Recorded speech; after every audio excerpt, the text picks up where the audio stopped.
इन friend India और pride में आप सभी का स्वागत है। और हम देखिए जैसे कि यहाँ पे देख रहे हैं विराटा की पद्मिनी उपन्यास बृंदालाल वर्मा जी के द्वारा जो रचित उपन्यास है। और इसमें ये देखिए कि इस कड़ी में देख रहे हैं कि कुमुद और वो चट्टान पे बैठकर किस तरीके से युद्ध यानी जो युद्ध का एक तांडव बचा है उसमें बात कर रहे हैं, उसके विषय में बात कर रहे हैं। और कुमुद चट्टान के टेक पर खड़ी होकर उस चीज़ को सुन रही है। ऐसा जान पड़ा मानो कमलों का समूह उपस्थित हो गया, जैसे प्रकाश पुंज खड़ा कर दिया गया हो। और बड़े बड़े काले नेत्रों की बरौनियां भौं के पास आ गई। आंखों से झरती हुई प्रभा ललाट पर से चढ़ती हुई इस निर्जन स्थान को आलोकित करने से लगी।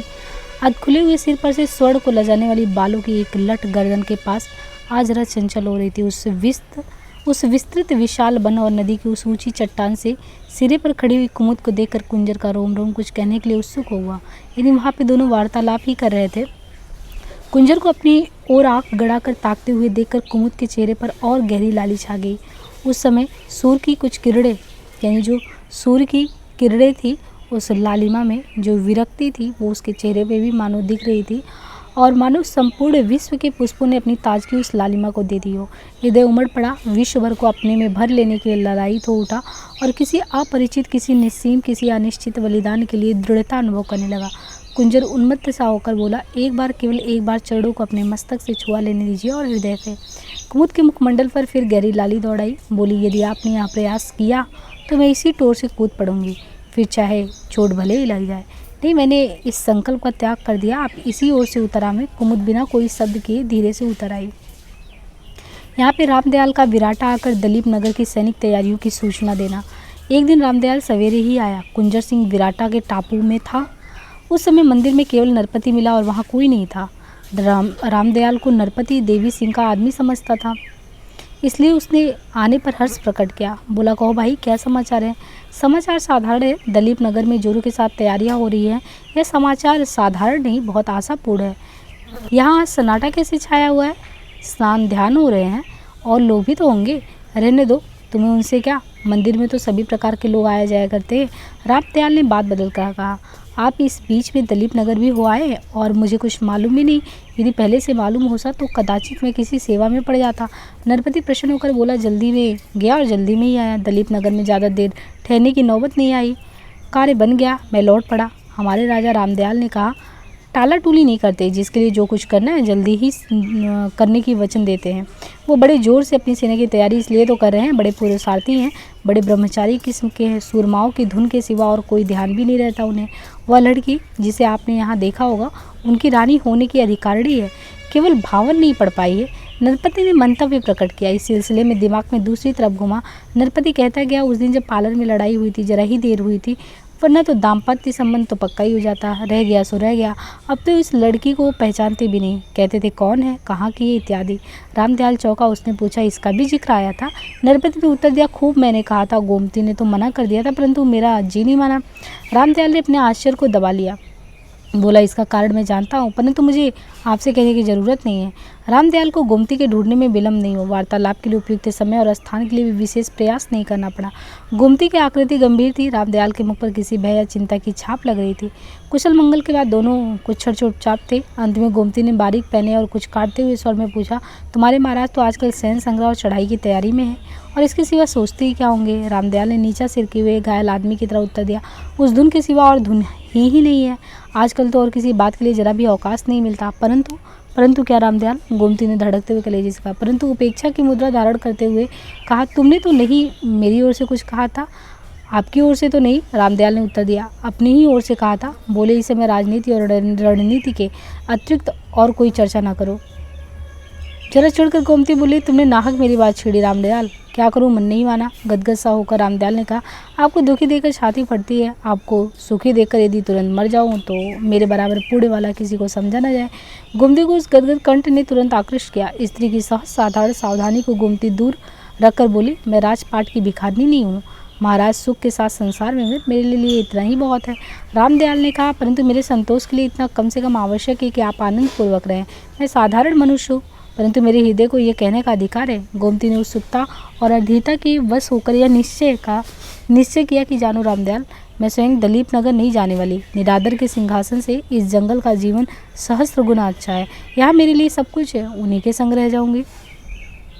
राजा देवी सिंह ने अलीमर्दान के ऊपर 3 ओर से आक्रमण करने का निश्चय किया। सिंहगढ़ से लोचन सिंह, दलीप नगर से पालर होते हुए और बड़गांव से जनार्दन शर्मा दस्ते ले चले। यह निश्चय किया गया कि लोचन सिंह नवाब को भांडेर में कुछ समय तक अटकाए रखेगा। तब तक राजा पालार से आकर रानी को परास्त कर देंगे और भांडेर पहुंचकर लोचन की सहायता करके नवाब का अड्डा समाप्त कर देंगे तथा जनार्दन का दस्ता जरूरत पड़ने पर कुमुक पहुंचाने के लिए बड़गांव से भांडेर की ओर राजा के पीछे पीछे बढ़ेगा।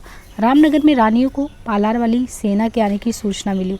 उनके पास भी कुछ सरदार और सैनिक इकट्ठे हो गए थे। रामनगर गढ़ हाथ में था, परंतु पड़ोस में विराटा का कंटक भी था। रामनगर के राव पत्राखन को विराटा के सफदर सिंह के प्रति सहृदय भाव बनाए रखने के लिए विशेष कारण नहीं था। इस समय वो काफ़ी तौर पर प्रकट हो गया था।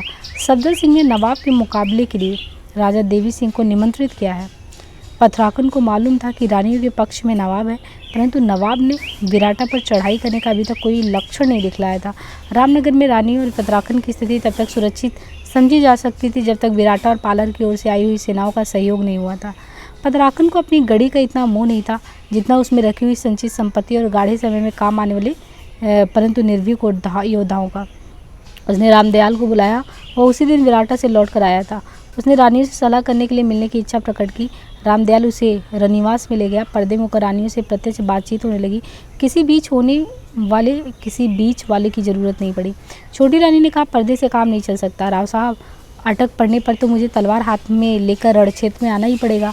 पत्राखन के जी में लड़ने के लिए बहुत उत्साह नहीं था, तो भी तेजी से दिखलाते हुए उसने कहा, ठीक है महाराज, और वह दिन शीघ्र आने वाला है। देवी सिंह अपनी सेना लेकर आ रहे हैं। बहुत संभव है कल तक हम लोग यहाँ घिर जाएं या विराटा की गढ़ी से तोप हमारे ऊपर गोले उगलने लगे। छोटी रानी ने कहा, तब हमें तुरंत अपनी सेना पहले से ही भेजकर कहीं पालार के पास ही लड़ाई करनी चाहिए और जैसे बने विराटा की गढ़ी अपने हाथ में कर लेनी चाहिए। पत्राखन बोला, मुझे दोनों प्रस्ताव पसंद है, परंतु आदमी मेरे पास इतने नहीं है कि इन प्रस्तावों में से एक को भी सफलतापूर्वक कार्य में परिणित कर पाऊँ। बिना नवाब की सहायता से कुछ नहीं होगा। मालूम नहीं उन्होंने अभी तक विराटा को क्यों अपने अधिकार में नहीं लिया। बड़ी रानी ने कहा, विराटा को हमें स्वयं अधिकार में कर लेना चाहिए, नहीं तो नवाब कदाचित वहाँ के मंदिर को तोड़वा डाले। छोटी रानी ने कहा, यह असंभव है। पत्राखन ने कहा, असंभव तो कुछ भी नहीं है, परंतु वह ऐसा करेगा नहीं। सफदर ने उनके साथ जैसा बर्ताव किया उससे ये प्रकट होता है कि नवाब मंदिर को छोड़कर गांव भर को तो अवश्य ही तहस नहस कर देंगे। रामदयाल बोला, गांव को खाक करने से क्या मतलब? नवाब तो उस दागी की छोकरी का डोला डालते हैं जिसे मूर्खों ने अवतार मान रखा है। बड़ी रानी ने पूछा, कौन को? रामदयाल ने उत्तर दिया, स्वयं उसे देख आया हूँ। वह नित्य देवी से कुंजर सिंह की सफलता के लिए प्रार्थना किया करती है और कुंजर सिंह नित्य यह सोचा करते हैं कि अन्नदाता और देवी सिंह को परास्त करके दलीप नगर के राज सिंहासन पर बैठ जाओ और कुमुद को अपनी रानी बना लो। महाराज, अपनी आंखों सब हाल देख आया हूँ। मैंने अपने को वहाँ राजा देवी सिंह का नौकर प्रसिद्ध कर रखा है। राजा देवी सिंह? छोटी रानी ने अत्यंत घृणा के साथ कहा, चाहे कुछ हो जाए, देवी सिंह राजा ना रहने नहीं पाएगा। अब वो तो यही कह रही हैं कि राजा नहीं रहने पाएगा। पत्राखन ने धैर्य के साथ बोला, जो कुछ करना हो जल्दी करिए। मेरी राय है कि रामदयाल को नवाब के जताने के लिए तुरंत भेजिए। अपने सरदारों और सैनिकों को 2 भागों में बांटकर एक को देवी सिंह से लड़ने के लिए पहुंचाइए और दूसरे को विराटा के ऊपर धावा के लिए। एक ओर से आपकी टुकड़ी विराटा पर धावा और दूसरी ओर से मेरी टुकड़ी। मैं उस पार जाकर उधर से धावा करूँगा और विराटा वालों को निकल भागने के अवसर नहीं दूंगा। बड़ी रानी ने कहा, विराटा की उस कन्या का क्या होगा? क्या उसे मुसलमानों द्वारा मर्दित होते हुए देखा जाएगा? रामदयाल ने तुरंत उत्तर दिया, उसी लोभ के वश असल में नवाब हमारा साथ देने आएंगे। दलीप नगर की 1/4 राज भी उसे चाहिए, परंतु उस लड़की के बिना वह 3/4 हिस्से पर भी लड़ने को राजी नहीं होंगे। फिर भी मैं विश्वास दिलाता हूँ कि मैंने ऐसा प्रबंध किया है कि उस लोभ से नवाब हमारी सहायता के लिए आवे और यथासंभव उसे पावे नहीं। बड़ी रानी ने पूछा, ये कैसे होगा? उसने उत्तर दिया, यह ऐसे कि विराटा में कुंजर सिंह विद्यमान है। वह उस लड़की को बिना अपनी रानी बनाए दम नहीं लेंगे, चाहे दलीप नगर की 1 हाथ भूमि को राज्य मिले या ना मिले। विराटा के अधिकृत होने के पहले मुझे पूर्ण आशा है कि वह लड़की कुंजर सिंह के साथ सुरक्षित स्थान में भाग जाएगी। बड़ी रानी इस उत्तर से संतुष्ट नहीं हुई, कुछ पूछना चाहती थी। छोटी रानी बीच में पड़ गई, बोली, ऐसी छोटी छोटी बातों पर इस समय ध्यान देने की जरूरत नहीं है। रामदयाल जो कह रहा है वो ठीक है, परंतु नवाब को ससैन्य बुलाना चाहिए। रामदयाल, तुम इसी समय घोड़े पर सवार होकर सरपट जाओ। मैं चाहती हूँ कि सवेरा होने के पहले ही हमारी और नवाब की सेनाएं देवी सिंह को कुचलने और विराटा को ढाने के लिए नियुक्त हो जाए। रामदयाल ने स्वीकार किया। रामदयाल भांडेर की ओर गया और पत्राखन गढ़ी को अपने सिपाहियों और संपत्ति से खाली करके उस पार सुरक्षित जंगल में चला गया। रामदयाल बहुत तेजी के साथ भांडेर गया और दिन ही दिन में नवाब के सामने जा पहुंचा। दिल्ली से एक बहुत ज़रूरी फरमान आया था कि तुरंत संपूर्ण सेना लेकर दिल्ली आ जाओ। इस फरमान को आए हुए कई दिन हो गए। अली मर्दान को राजा देवी सिंह की तैयारी की खबर लगी चुकी थी, इसलिए और शायद किसी और कारणवश अली मर्दान स्वयं तो दिल्ली की ओर रवाना नहीं हुआ, परंतु अपनी सेना के बड़े भाग को कर दिया। राजा देवी सिंह को कुछ समय तक रोके रहने के लिए उसने एक चाल चली। दलीप नगर को संधि का प्रस्ताव भेजा। कहलवाया कि दो निकटवर्ती राज्यों में मेल होना चाहिए, लड़ाई की तैयारी बंद कर दो, नहीं तो अनिवार्य संकट में पड़ जाओगे। राजा इसका उत्तर नहीं देना चाहता था, परंतु जनार्दन नहीं माना। उसने एक बड़ी मीठी चिट्ठी लिखवाई जिसका सार ये था कि यहाँ भी तुरंत लड़ डालने की किसी को भी अभिलाषा नहीं है। संधि प्रस्ताव और उसकी अर्ध स्वीकृति पर दोनों का संदेह था। देवी सिंह रानी से लड़ने जा रहा था, जानता था कि अली मर्दान उत्तर से सहायता के लिए आएगा। तब इस संधि की रद्दी के टुकड़े से बढ़कर प्रतिष्ठा नहीं होगी। अली मर्दान को विश्वास था दलीप नगर मेरे चकमे में आ गया है। रामदयाल को ऐसी हड़बड़ी में आता देख अली मर्दान को आश्चर्य नहीं हुआ, क्योंकि वह समय ऐसा था कि अचेती और अनजानी उलझने अकस्मात उपस्थित हो जाती थी। एकांत पाने पर रामदयाल ने कहा, हुजूर मामला बहुत टेढ़ा है। राजा देवी सिंह की सेना रामनगर पर चढ़ी चली आ रही है। कब? अली मर्दान ने पूछा। आज पालर के करीब, उसने उत्तर दिया। कल संध्या तक रामनगर और विराटा पर दखल हो जाने का भय है। मेरी आधी सेना तो काले खां के साथ दिल्ली चली गई है, परंतु जो कुछ सरकार के पास वह सरकार के शत्रुओं के दांत खट्टे करने के लिए बहुत है। तुम लोगों के पास कितनी सेना है? रामदयाल ने अपनी सेना का कुता अली मर्दान को बतलाया। अली मर्दान ने कहा, तब तक इतनी सेना से लड़ो, काफ़ी है, कुछ समय बाद हमारी कुमुक पहुंच जाएगी। रामदयाल घबरा कर बोला, तब तक हम लोग शायद बिल्कुल पिसकुट जाएं। विराटा से सफदल और कुंजर सिंह हम लोगों को संतप्त करेंगे, उधर से देवी सिंह हमें भून डालेंगे। रामनगर के राव साहब अपनी सेना लेकर उस पार जंगलों में चले गए हैं। यदि उन्होंने विराटा पर आक्रमण ना किया होता तो हम लोग ऐसे गए जैसे पिंजड़े में बंद चिड़िया को दिल्ली मरोड़ दें। बेतवा किनारे के किलेदारों को अली मर्दान ने कहा, मैं खूब जानता हूँ ऐसे बदमाश और दगाबाज में कुछ ठिकाना नहीं। कई बार सोचा मगर मौका नहीं मिला। अब की बार मौका मिलते ही पहले इन वन बिलाओं को मटियामेट करूँगा। कुछ उत्साहित होकर रामदयाल बोला, वह मौका हुजूर न जाने कब आएगा। सरकार सोचे कैसी विकट समस्या हम सब लोगों के बीच में, हमें मिटाने के निश्चय ही देवी सिंह आपको छोड़ेगा। फिर क्यों इस समय छोड़ा जाए? अली मर्दान ने सोच कर कहा, विराटा में है कुंजर सिंह। हाँ सरकार, रामदयाल ने उत्तर दिया, और कमस कर हुजूर लड़ने के लिए तैयार है। सफदल सिंह बागी हो गया है, लड़ेगा। उसने देवी सिंह को इस ओर आपसे और रानी साहब से लड़ने के लिए बुलाया है। स्वप्न सा देखते हुए अली मर्दान ने कहा, बागी तो कुल बेतवा का किनारा ही है, अकेला सफदल क्या, पर अब की बार उसके किले को ज़मीन में मिला देना है। फिर मुस्कुराकर बोला, केवल तुम्हारे मंदिर को छोड़ दूंगा, तुम जानते हो कि मंदिरों से मुझे दुश्मनी नहीं है। जिस बात के कहने के लिए रामदयाल उगता सराहता अवसर मिलने पर प्रकट किया, मंदिर को तो हुजूर ने कभी छुआ ही नहीं। उस मंदिर में पालर वाली वह दागी की जवान लड़की भी है, वह पद्मनी जाति की स्त्री है। नवाब ने मुस्कुराहट के साथ कहा, अभी तक वह वहाँ से भागी नहीं, मैं समझता था चली गई होगी। दिक्कत तो यह है कि बहुत से हिंदू उस देवी का अवतार मानते हैं, उसे देवी का अवतार। क्या हिंदुओं का यह सिर्फ एक ढकोसला ही है? रामदयाल ने जवाब दिया, बिल्कुल, मैंने अपनी आंखों से उन लोगों को देखा है और कान से उनका प्रेम संभाषण सुना है। अली मर्दान थोड़ी देर तक कुछ सोचता रहा, कुछ देर में बोला, तुम्हारी यह इच्छा कि मैं विराटा की तरफ तुरंत कूच करूँ? हाथ जोड़कर रामदयाल ने उत्तर दिया, हुजूर मेरी क्या, आपकी राखीबंद बहन रानी साहिब का भी यही प्रार्थना है। अली मर्दान ने कहा, अभी तैयारी होती है, तुम चलो, आता हूँ। कुंजर सिंह को भी सज़ा देनी है और उस आमक सफदल को भी सबक सिखाना है। 2-3 दिन में ही यह सब काम निपट जाए, मैं पहले विराटा को देखूंगा। अली मर्दान ने अपने सब सरदारों को इकट्ठा करके संपूर्ण सेना को जल्दी से जल्दी तैयार किया। भांडेर में थोड़ी सी सेना छोड़कर बाकी सेना लेकर वह पहर रात चल पड़ा। सालौन भरौली में, जो भांडेर से करीब 4-5 मील पर है, सेना को थोड़ा सा विश्राम करने के लिए रोक दिया। प्रातःकाल होने के लिए विराटा पर आक्रमण करने के लिए निश्चित कर लिया। अब यहाँ से देखिए, संकट की घड़ी कुमुद के लिए भी शुरू होती है और कुंजर सिंह के लिए भी। जिस रात अली मर्दान की सेना ने सालौन भरौली में डेरा डाला, उस रात विराटा के राजा ने अपने भाई बंधुओं को इकट्ठा करके लड़ाई के लिए तैयारी कर ली। बाहर निकलकर नवाब की सेना से सफलतापूर्वक लड़ना विराटा की सेना के लिए बहुत कठिन था, परंतु उसे अपने जंगल, पहाड़ों और माई बेतवा की धार का बड़ा भरोसा था। और फिर यह कोई पहली ही लड़ाई नहीं थी। मुख्य लोगों की बैठक हुई, सबको विश्वास था कि देवी सिंह समय पर सहायता देंगे। सब जानते थे कि देवी सिंह पालर की ओर से आ रहे, परंतु सबकी शंका थी कि यदि नवाब की सेना बीच में आ पड़ी तो फिर क्या होगा। इन सब बातों पर विचार हुआ। अधिकांश लोगों में लड़ाई का उत्साह था। सफदल सिंह संयत भाषा में बोल रहा था, परंतु दृढ़तापूर्वक निश्चय से भरा हुआ था। अंत में कुमुद के विराटा में बने रहने के विषय में प्रश्न हुआ। अधिकांश लोगों की धारणा यही हुई कि कुमुद को किसी दूसरे स्थान पर भेज देना चाहिए। सफदल सिंह से अपने निश्चय से ना डिगे। उसने कहा, मैं फिर यही कहूँगा कि उनके यहाँ बने रहने से हम लोगों का कुशल है। उन्हें वहाँ से हटाओ तो मूर्ति को हटाओ, मंदिर को हटाओ। कुंजर सिंह वही था, सभा में नहीं, सभा से दूर मंदिर में, परंतु उसका विराटा में होना सफदल सिंह को मालूम हो गया था और लोगों ने इच्छा प्रकट की कुंजर सिंह को हटा दिया जाए। नरपति बोला, परंतु वह कहते हैं कि हम दुर्गा की रक्षा करते करते अपना प्राण देंगे, हमें किसी के राजपाट से कोई सरोकार नहीं है। उन्होंने शपथ पूर्वक कहा है कि देवी सिंह के साथ नहीं लड़ेंगे। सफदर ने कहा, यह तो ठीक है, परंतु जब देवी सिंह को मालूम होगा कि कुंजर सिंह हमारे यहाँ आश्रय पाए हुए हैं, तब हमारी बात पर से उसका विश्वास उड़ जाएगा और वह अपना हाथ हमसे खींच लेगा। नरपति बोला, तब जैसा आप चाहें करें, परंतु वह अपनी शरण में है और यह स्मरण रखना चाहिए कि राजकुमार है, किसी के भी सब दिन एक से नहीं रहते। उन्होंने शपथ ली है, हमें किसी के राजपाट से कोई सरोकार नहीं है। सफदर ने अपनी सम्मति बदलते हुए कहा, वह हमारे और देवी सिंह राजा दोनों के समान शत्रु से लड़ने में सहायक होंगे। सुना है तोप अच्छी चलाते हैं, मंदिर में बना रहने देंगे, वहाँ से वह तोप चलाएंगे, कोई हर्ज नहीं है। नरपति सोच में पड़ गया। कुछ क्षण बाद बोला, कुमुद देवी विश्वास दिलाती हैं कि कुंजर सिंह कभी दगा ना करेंगे। छल उन्हें छू नहीं गया है, वह तोप चलाने का काम बहुत अच्छा जानते हैं। अलीमर्दान की सेना ने विराटा को और दलीप नगर की सेना ने रामनगर को अपना लक्ष्य बनाया। लोचन सिंह भांडेर पर दावा करना चाहता था, परंतु देवी सिंह के स्पष्ट आज्ञा थी कि भांडेर पर आक्रमण करके कठिनाई को न बढ़ाया जाए। यह प्रपंच लोचन सिंह के समझ में अच्छी तरह नहीं आता था कि भांडेर की सेना हमारे ऊपर तो आक्रमण करे और हम शत्रु के राज्य के बाहर से उसका विरोध करें, परंतु उसके घर में घुसकर मारे ना। इसका समाधान लोचन सिंह को इस प्रकार मिला कि दिल्ली का बादशाह इस भांति की लड़ाई को आत्मरक्षा समझकर तरा देगा, परंतु शाही सूबे में घुसकर मार काट करने को चुनौती का रूप ले लेगा।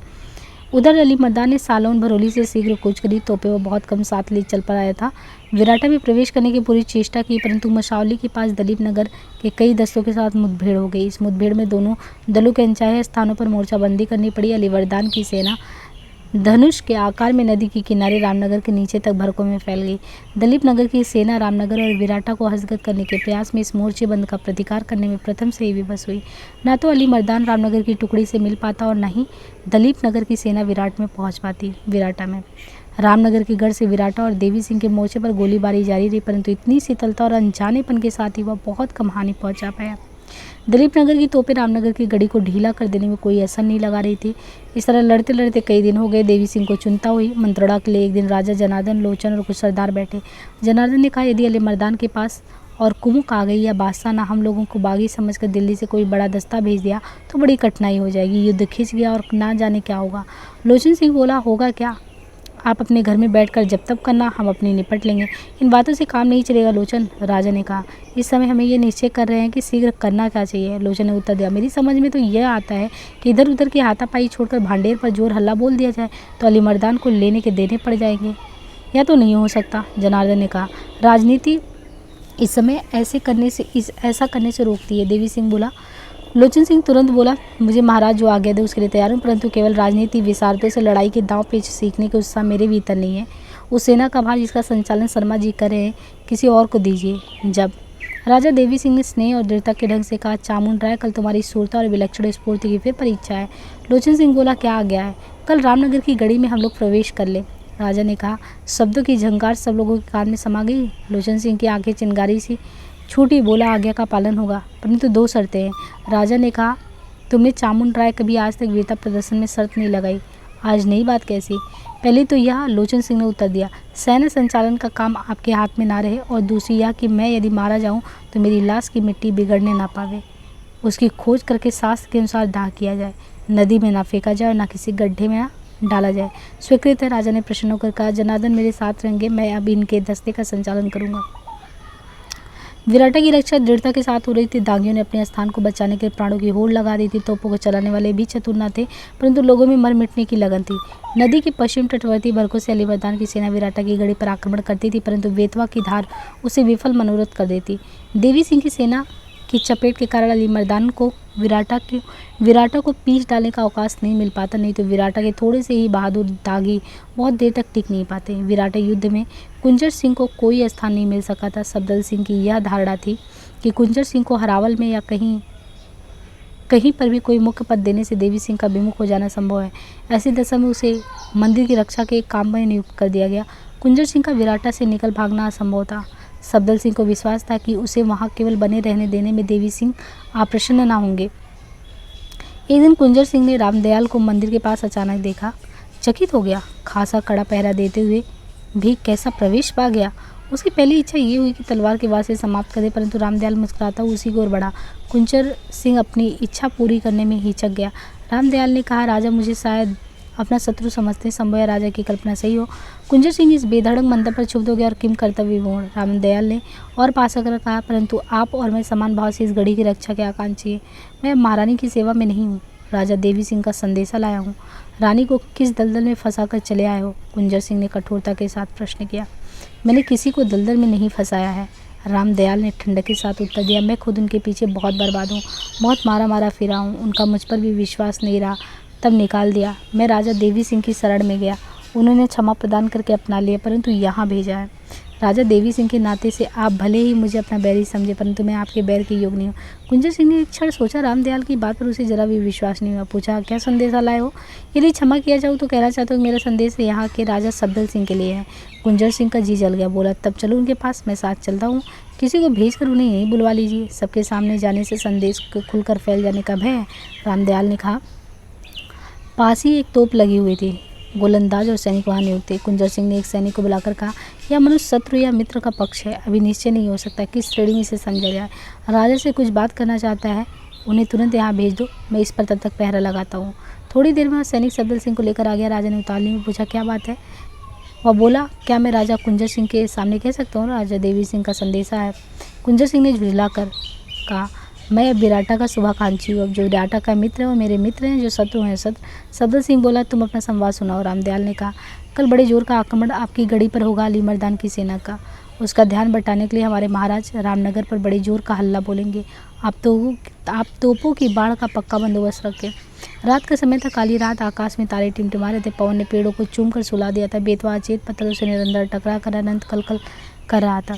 कुंजर सिंह मंदिर की दीवार के पास एक टोर की आड़ में, जहाँ से नदी की धार बह रही थी, अकेला बैठा था। उत्साह था हृदय में, अपूर्व बल प्रतीत होता था कि मंदिर की रक्षा के लिए, मंदिर की विभूति के लिए दिन को गोलियां पास से निकल जाती थी। गोले धम से आकर धूल और कंकड़ों को बिखेर दे। छोटी सी जगह उस युद्ध में सफदर सिंह ने दे रखी थी, उसको उस राजकुमार ने बहुत समझा। मुस्तैदी से अपने स्थान पर डटा रहा, केवल प्रातःकाल मंदिर में दर्शन के लिए पहुंच जाता। एक आध बार दिन में भी नरपति को कुशलक्षेम पूछने की गुफा पर पहुंच जाता। यह टोर जहाँ एक कंबल और लोटा लेकर कुंजर सिंह सशस्त्र डटा था, उसके लिए तीर्थ स्थान सी थी। परंतु उस रात मन बेचैन था। रामदयाल पिशाच है, उसकी पैशाचिकता को सफदर सिंह नहीं समझता। गोमती उसे बिल्कुल नहीं पहचानती। वह क्यों आया है? अवश्य अली मर्दान का भेद ही है। निसंदेह कुछ उत्पात खड़ा करेगा, शायद विराटा को ध्वस्त करने की चिंता में। कुमुद इस युद्ध का लक्ष्य है, देवी सिंह बचाने के लिए आ रहा है। यदि इस समय मैं दलीप नगर का राजा होता तो देवी सिंह की अपेक्षा कहीं अधिक प्रबलता और चतुरता के साथ युद्ध करता। राजा नाया सिंह के वीर से उत्पन्न एक हाथ भूमि के लिए जंगलों में मारा भटके और देवी सिंह दलीप नगर की सेनाओं का संचालन करे। रामदयाल क्यों आया? वह रामदयाल जो राजा नायक सिंह की वासनाओं की तृप्ति के लिए खुल्लम खुल्ला साधन जुटाया करता था, वही जो देवी सिंह का शत्रु है, और साथ ही विराटा के सब लोगों के लिए अवश्य विराटा निवासनी कुमुद का भी।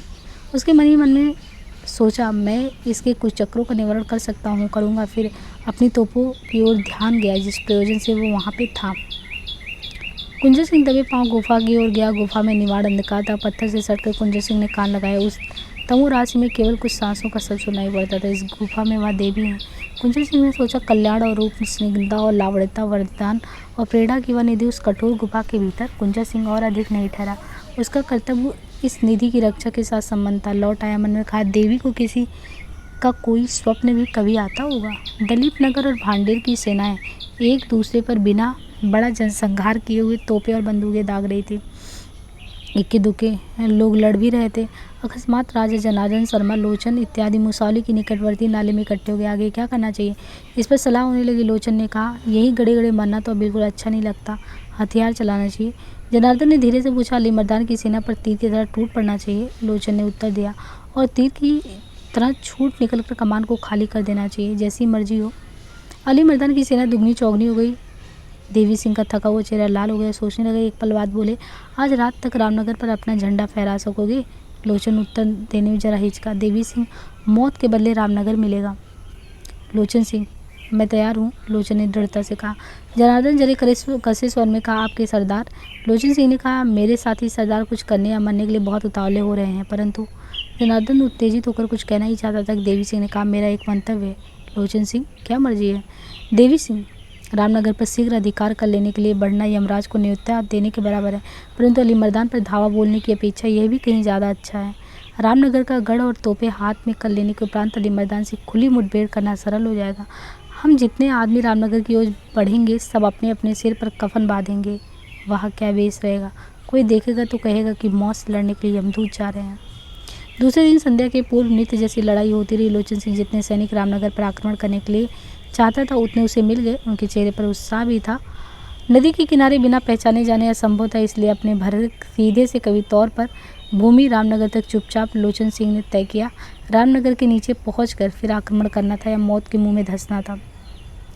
लोचन ने नदी में उतरने के लिए कपड़े कसे। पानी में जाने से पहले कुछ सोचने लगा। पास खड़ा एक सैनिक बोला, दाऊ जी देखते क्या हो, कूद पड़ो। लोचन ने कहा, जो कुछ देखना है रामनगर में देखूंगा।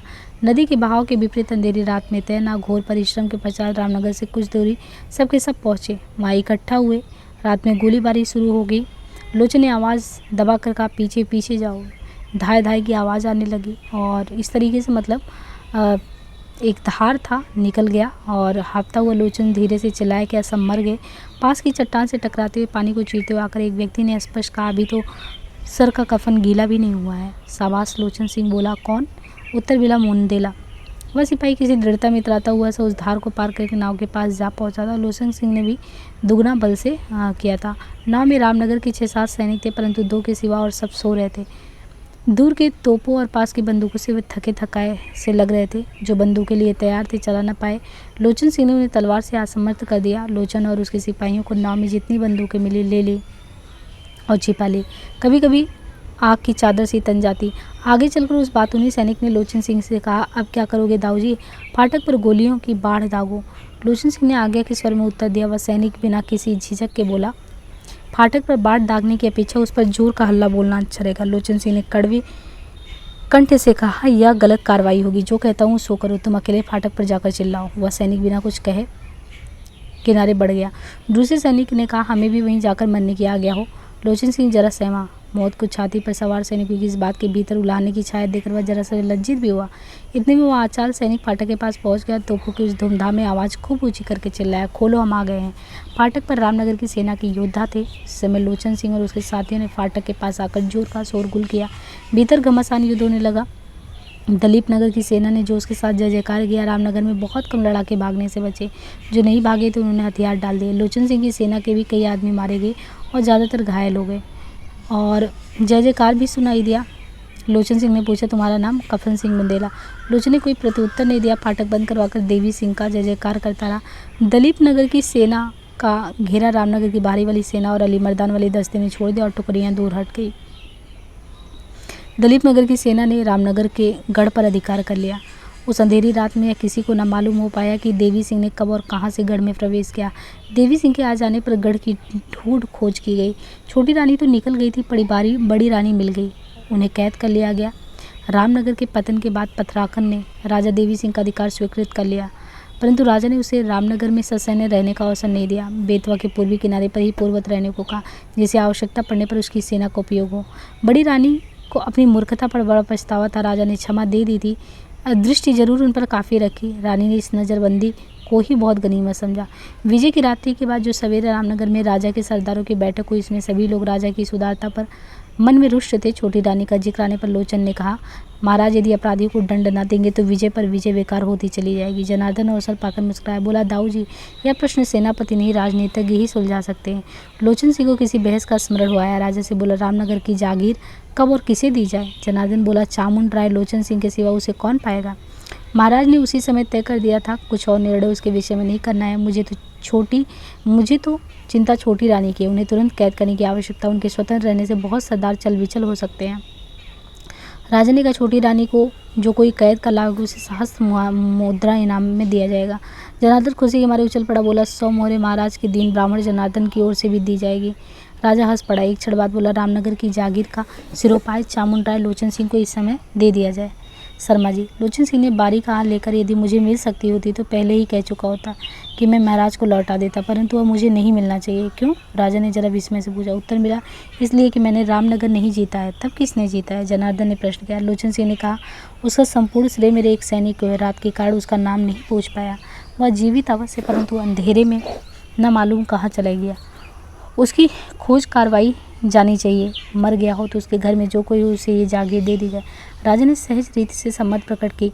यदि सबकी संपत्ति हो तो मैं यह चाहता हूँ कि रामनगर का कुछ भाग पतराकन के पास रहने दिया जाए। अब यह सड़ागत हुआ, इसलिए बिल्कुल बेदखल ना किया जाए। लोचन ने निरपेक्ष भाव से कहा, हमारे उस सैनिक का पता महाराज पहले लगवाएं, तब रामनगर का कोई एक टुकड़ा पतराकन को या किसी को दिया जाए। राजा बिना उत्तेजना के बोले, लोचन सिंह, तुम्हें उस सिपाही ने कुछ तो अपना नाम बताया होगा। बतलाया था महाराज। लोचन सिंह ने उत्तर दिया, परंतु वह नाम बनावटी जान पड़ता था। कहता था मेरा नाम कफन सिंह बुंदेला है। विचित्र नाम है, राजा ने मुस्कुराकर कहा।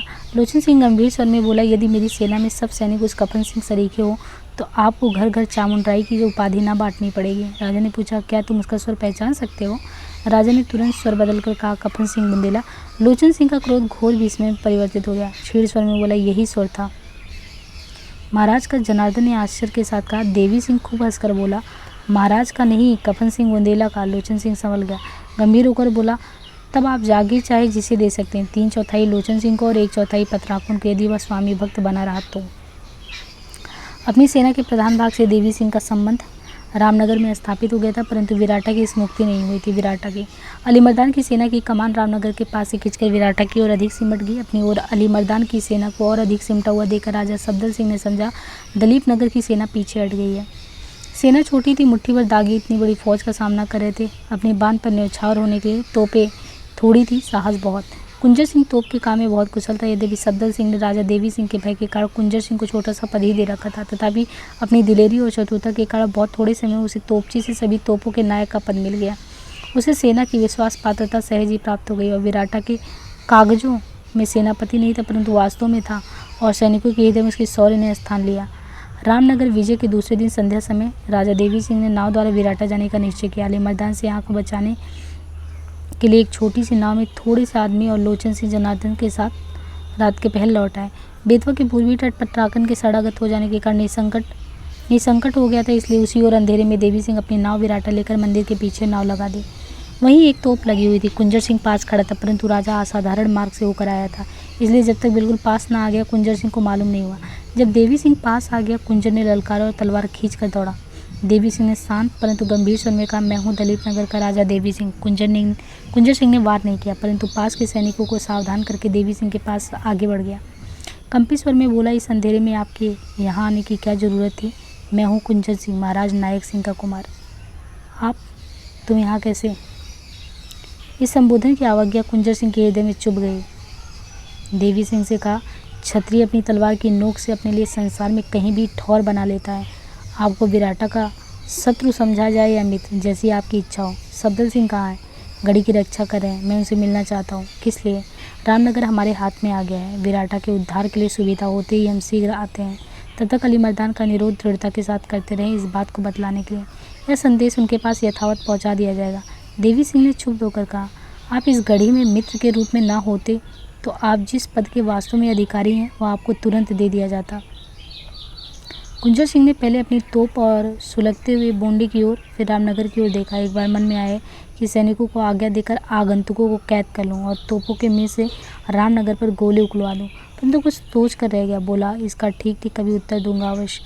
देवी सिंह ने कहा, मुझे इस समय इस व्यर्थ विवाद के लिए अवकाश नहीं दिया। आप सफदर सिंह को स्वयं बुला सकते हैं तो बुला लाइए, नहीं तो इन सैनिकों में से कोई उनके पास जाए और कहे कि दलीप नगर के महाराज बड़ी देर से खड़े बाढ़ जो रहे हैं। कुंजर सिंह ने दांत पीसे, परंतु संयम के साथ अपने सैनिकों से कहा, एक आदमी राजा के पास जाओ, जो कुछ इन्होंने कहा उन्हें सुना देना। इनसे मुलाकात मंदिर में होगी। 4 आदमी इन्हें लेकर मंदिर में बिठलाओ। इस पर एक सैनिक सफदर सिंह के पास गया और 4 देवी सिंह और उनके साथियों को मंदिर में ले गए। उस समय कुंजर सिंह ने बड़े क्षोभ और क्रोध की दृष्टि से उन लोगों की ओर देखा। मन में बोला, इस भुक्खड़ भिखारी के दिमाग में इतना घमंड।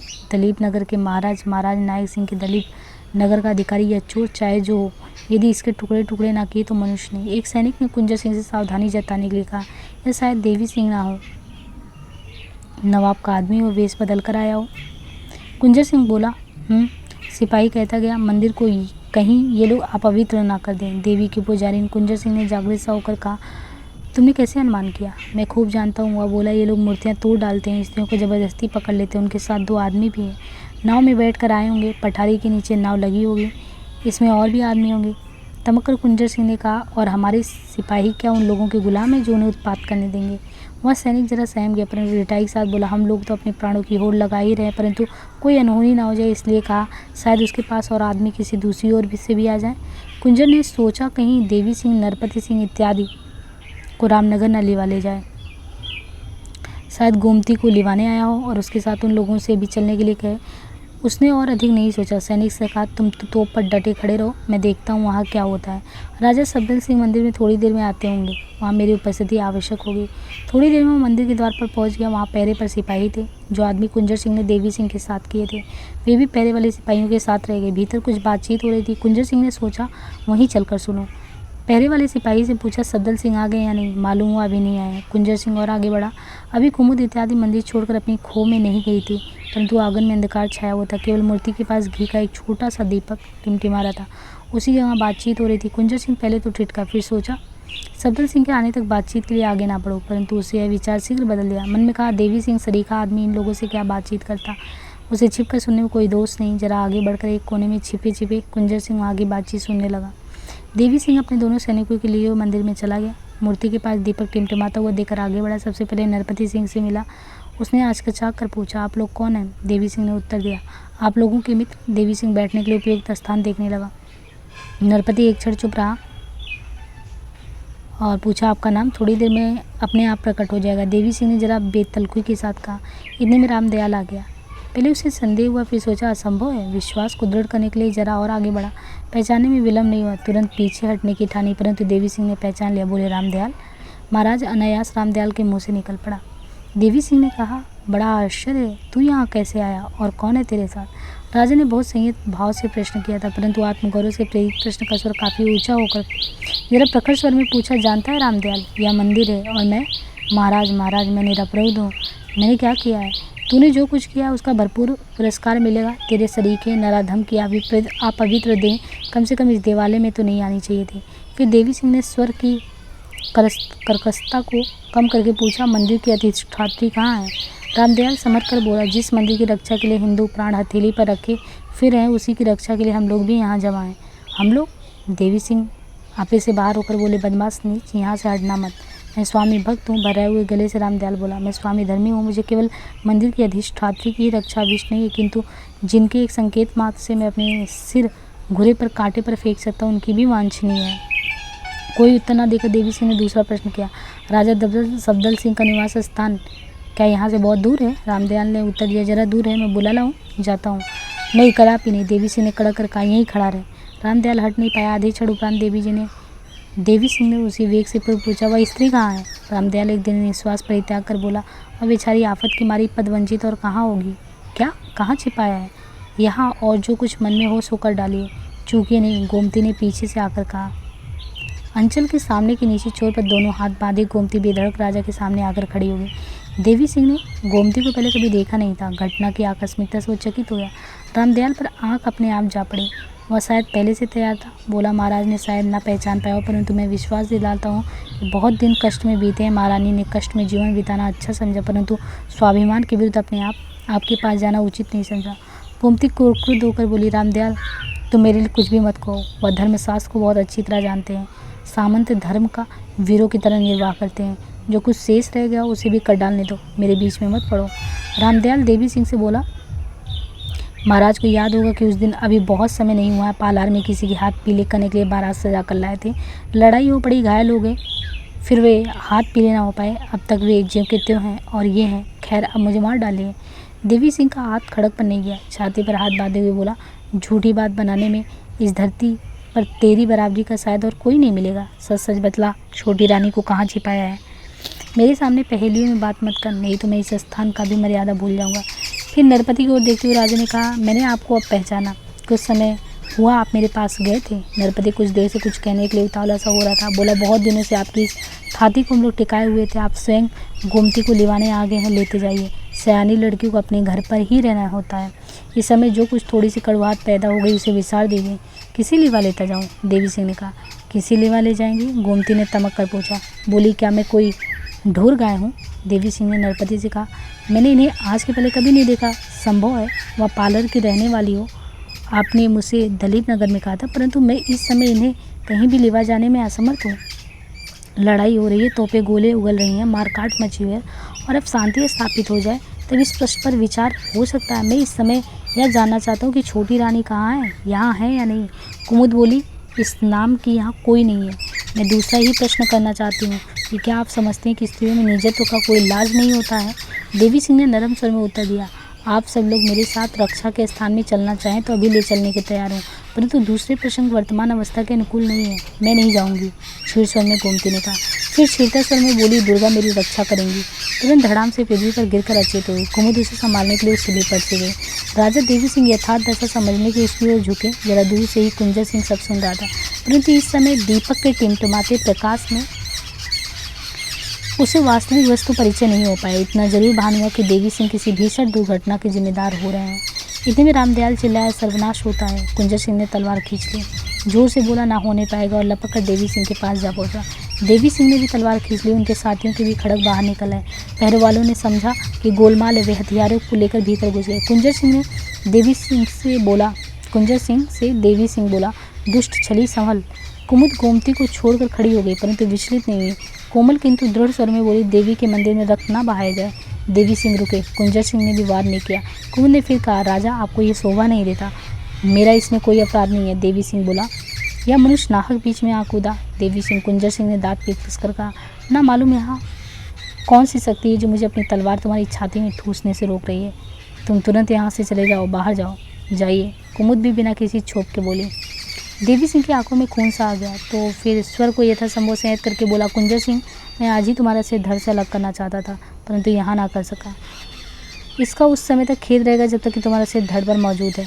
उस अंधेरे में तारों के प्रकाश में मार्ग टटोलता हुआ देवी सिंह पत्थरों और पठारियों के ऊबड़ खाबड़ भूमि लागता हुआ नदी की ओर उतर गया। थोड़ी देर में सफदर सिंह मंदिर के पास आए। चिल्लाकर बोला, कुंजर सिंह, यह क्या है, कहाँ हो। चिल्लाहट के पहने किंतु बारीक स्वर में किसी ने मंदिर से कहा, शत्रुता का निवारण कर रहे हैं। यह स्वर कुमुद का था। सफदर सिंह पहचान नहीं पाया, परंतु समझ गया कि दो में से किसी स्त्री का स्वर है। यह अवस्था संकट में है। तोपों की ओर जल्दी से जल्दी डग बढ़ाकर और उसने फिर कुंजर सिंह को पुकारा। कुंजर सिंह के पास पहुंचकर सफदर ने पूछा, क्या था कुमार, क्या राजा देवी सिंह आए थे। कुंजर सिंह उत्तर नहीं दे पाया। उसके उसी सैनिक ने जिसने देवी सिंह पर विराटा गढ़ी के पास आने के संदेश दिया था, कहा, देवी सिंह कैसे हो सकते थे, मुसलमान लोग हिंदुस्तानी वेश रखकर घुस आए थे। मैंने उसी समय कह दिया था, परंतु कुंवर को विश्वास था कि दलीप नगर के राजा ही हैं। इनके साथ कुछ बातचीत भी हो पड़ी थी, न मालूम क्यों उसी समय काट कर नहीं डाल दिया। मुसलमान थे, सफदर सिंह ने आश्चर्य कहा। पठारी का पहरा कमज़ोर हो गया था ना। वह सिपाही तुरंत बोला, कुंवर तलवार खींचकर तुरंत दौड़ पड़े थे और हम लोग तैयार थे, परंतु उसके वेश और देवी सिंह की नकल के धोखे में आ गए। उस सिपाही को अपने मन में इस अन्वेषण पर हर्ष हो रहा था। क्या बात थी, सफदर सिंह ने कुंजर सिंह से पूछा। आप चुप क्यों हो। कुंजर ने उत्तर दिया, यह सिपाही ठीक कह रहा, हम लोग धोखे में आ गए थे। तब रामनगर पतन की बात निरी गप थी। सफदर सिंह ने रामनगर गढ़ी की ओर देखते हुए प्रश्न किया, ना मालूम कब विपद से छुटकारा मिलेगा। कुंजर सिंह ने बेतवा की दूर बहती हुई धार को देखते हुए उत्तर दिया, अभी तक हम थोड़े से आदमियों ने जैसी और जिस तरह भी लड़ाई लड़ी है, वह आपसे छिपी नहीं है। अब और घोरतर युद्ध होगा। आप विश्वास रखें, हमारे गोलंदाज आज रात में रामनगर का चकनाचूर कर डालेंगे। सफदर सिंह क्षमा प्रार्थना के स्वर में बोला, आपके कौशल से ही अब तक हम इन गिने चुने मनुष्य अपने पैरों पर खड़े हुए हैं। थोड़ी देर में रामदयाल कुंजर सिंह के पास आया, हाथ जोड़कर बोला, क्या मेरा अपराध क्षमा कीजिएगा। कुंजर सिंह ने थोड़ी देर पहले रामदयाल को शत्रु रूप में देखा था। उसके जी में रामदयाल के लिए इस समय बहुत घृणा न थी। उसने उत्तर दिया, और बातें पीछे देखी जाए। हम इस समय यह चाहते हैं कि देवी सिंह के इस तरह यहाँ घुस आने का समाचार इधर उधर न फैलने पावे। रामदयाल ने इस प्रस्ताव को समझ लिया। कहा, उसमें मेरा लाभ ही क्या है, उल्टे मुसीबत में पड़ने का डर है। मंदिर में कुशल है, कुंजर सिंह ने पूछा। मेरे समय यहाँ आने का कारण वही बात है, रामदयाल ने उत्तर दिया। गोमती की हालत खराब मालूम होती है, आप एक क्षण के लिए चलिए। गोलंदाजों को रामनगर पर अनुरत गोला बरसाने का हुक्म देकर कुंजर सिंह रामदयाल के साथ चला गया। कुमुद गोमती का सिर अपनी गोद में रखे टकटकी बांधे कुंजर सिंह की ओर देख रही थी, मानो काफ़ी समय से उसकी प्रतीक्षा कर रही। कुंजर ने बड़ी उत्कंठा के साथ मुझसे पूछा, अवस्था बहुत बुरी तो नहीं है। कोमलतापूर्वक कंठ से कुमुद बोली, बहुत बुरी तो नहीं जान पड़ती, परंतु कुछ उपचार जरूरी है। बहुत संयत स्वर में कुंजर ने कहा, आज्ञा हो। गोमती की ओर देखकर कुमुद बोली, यह दुखनी है और कोमल है, हम लोगों का कुछ ठीक नहीं है। यहाँ क्या हो, शीघ्र अच्छी हो जाएगी, परंतु अच्छे होते ही इसे किसी सुरक्षित स्थान में पहुँचा देना चाहिए। पहुँचा दिया जाएगा, कुंजर ने उत्तर दिया। कुंजर सिंह कुछ और कहता, परंतु कुमुद ने रोक कर पूछा, वह यहाँ तक कैसे आए। चारों मुसलमान और उनके सहायकों की सेनाएं रुकी हुई हैं। कुमुद के साथ वह छल नहीं कर सकता था। बहुत बारीक आँख को दबाकर उसने उत्तर दिया, रामनगर पर उसका अधिकार हो गया, कम से कम वह कहता यही था, इसलिए शायद यहाँ तक चला आया। कुमुद ने कहा, आपकी तोपें किस ओर गोला फेंक रही हैं? रामनगर पर, कुंजर सिंह का सहज उत्तर था।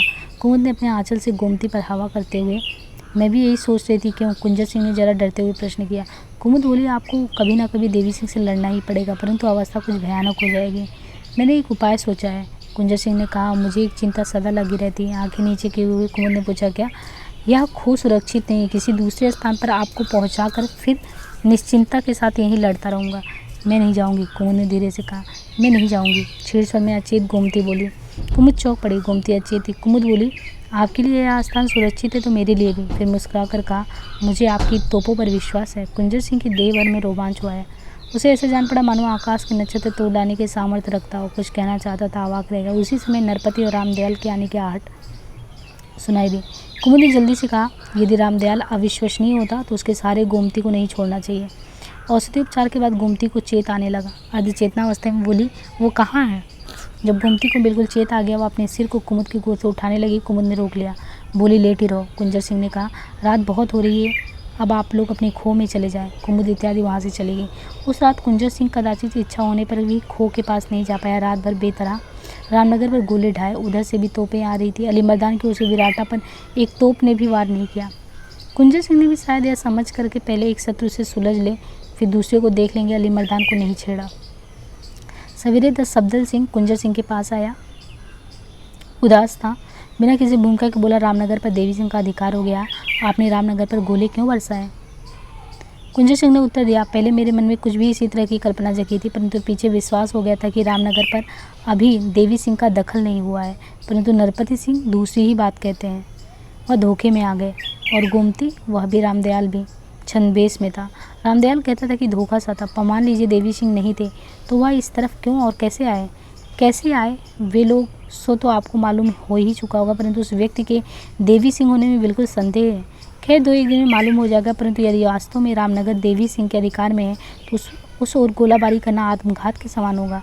और यदि रामनगर अली मर्दान या रानियों के हाथ में है तो उस गढ़ पर गोले न चलाना आत्मघात से भी बुरा सिद्ध होगा। कुंजर सिंह ने अपनी बात की पुष्टि का प्रण कर लिया था। बोला, यदि आपकी इच्छा हो तो मैं तोपों का मुंह मुड़का दूं। सफदर तोपों का कुल भार कुंजर सिंह को सौंप चुका था। वह सहमत नहीं हुआ। कहा, तोपों के संचालन का संपूर्ण कार्य आपके हाथ में, मैं हस्तक्षेप नहीं करना चाहता। असली बात 1-8 दिन में मालूम हो जाएगी। यदि वास्तव में रामनगर देवी सिंह के अधीन हो गया तो कुछ न कुछ समाचार तो पता ही चल जाएगा। आँख से उजल होती सफदर को कुंजर सिंह ने देखा। सरल दृढ़ व्यक्ति कुंजर को झूठ बोलने के कारण उसने ऊपर बड़ी ग्लानि हुई। तुरंत ही उसने मन में कहा, इसने जितना विश्वास मेरा कर रखा है उससे कहीं अधिक मूल्य इसे दूंगा। इस घड़ी की रक्षा में अंतिम श्वास की होड़ लगाऊंगा। इसे भ्रम में डालने के सिवा मुझे कोई और उपाय नहीं है। क्या करूँ? देवी सिंह ने झूठ बोलने के लिए विवश किया है। रामदयाल भी छोटी रानी के डेरे पर पहुंचा।